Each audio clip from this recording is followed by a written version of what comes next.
അന്യായം, സമകാലീനതയിലെ വേർതിരിവുകൾ. ഹരീഷേ? Sir, NDAക്ക് 291, India സഖ്യത്തിന് 234, മറ്റുള്ളവർക്ക് ആകെ 18. കേരളത്തിൽ BJP, അതും തൃശ്ശൂരിൽ. ഇരു മുന്നണികൾക്കും ആകെ പ്രശ്നത്തിലാണ്.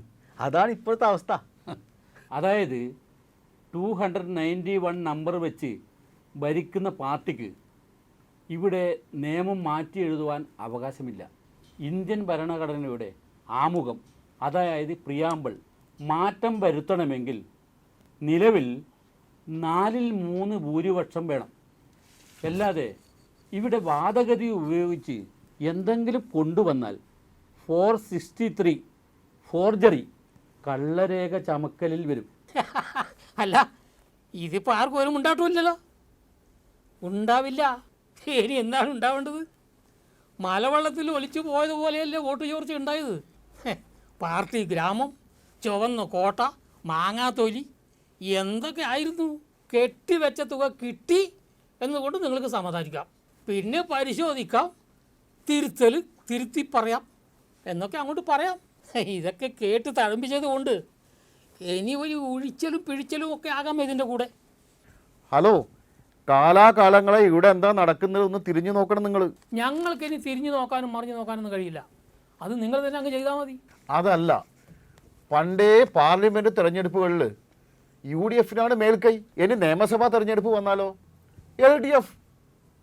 അതേപോലെ ഇനി തദ്ദേശ സ്വയംഭരണ തെരഞ്ഞെടുപ്പ് വന്നാലോ ഞങ്ങൾക്ക് തന്നെയാണ് മുൻതൂക്കം. അതുകൊണ്ട് നിങ്ങൾ അങ്ങനെ അങ്ങോട്ട് നകളിക്കേണ്ട കാര്യമൊന്നുമില്ല. ഞങ്ങൾ UDFകാർ വലിയ പ്രചരണത്തിനൊന്നും പോയില്ലപ്പാ. ഞങ്ങൾക്ക് വേണ്ടുന്ന പ്രചരണമെല്ലാം നിങ്ങൾ തന്നെ അങ്ങ് നടത്തിയതാണ് സത്യം. ഈ BJPക്ക് തനിച്ച് ഭൂരിപക്ഷം കിട്ടി അധികാരത്തിൽ വന്നാൽ ഏക സിവിൽ കോഡ്, പൗരത്വ നിയമം, മുത്തലാഖ്, അഗ്നിപഥ് ഇതൊക്കെ നടപ്പിലാക്കുമെന്ന് മൈക്ക് കെട്ടി വിളംബരം ചെയ്തത് നിങ്ങളാണ്.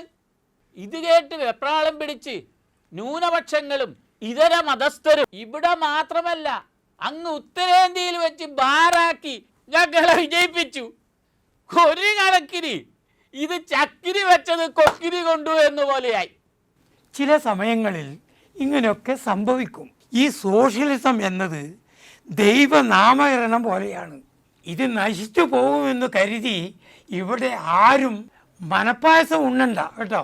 നിങ്ങളുടെ സോഷ്യലിസം തന്നെ പുലർന്നോട്ടെ, അതിനിപ്പോൾ ആരും തർക്കം പറയുന്നില്ല. ഞങ്ങൾ UDFനെ വിജയിപ്പിക്കുന്നെന്ന് പറയുന്ന വാദം ഇപ്പോൾ എവിടെ പോയി? വലതുപക്ഷം ലക്ഷക്കണക്കിന് വോട്ടിൻ്റെ ഭൂരിപക്ഷത്തിലാണ് കടന്നു കയറിയത്. ഞങ്ങൾക്കാണെങ്കിൽ ഓരോ ഇടത്തും ഇരട്ടി വോട്ടിൻ്റെ വർധനമാണ് ലഭിച്ചത്.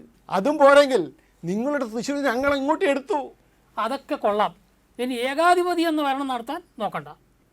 മോഡിക്ക് മൂക്കുകയറിട്ട് ഇടതും വലതുമായി ഘടകകക്ഷികൾ നിലയുറപ്പിച്ചിട്ടുണ്ട്. ഇനി ഏത് സമയത്ത് വേണമെങ്കിലും ഇങ്ങോട്ട് വരാം. ഇനി കേന്ദ്രത്തിൽ തവളപിടുത്തത്തിൻ്റെ കാലമായിരിക്കും.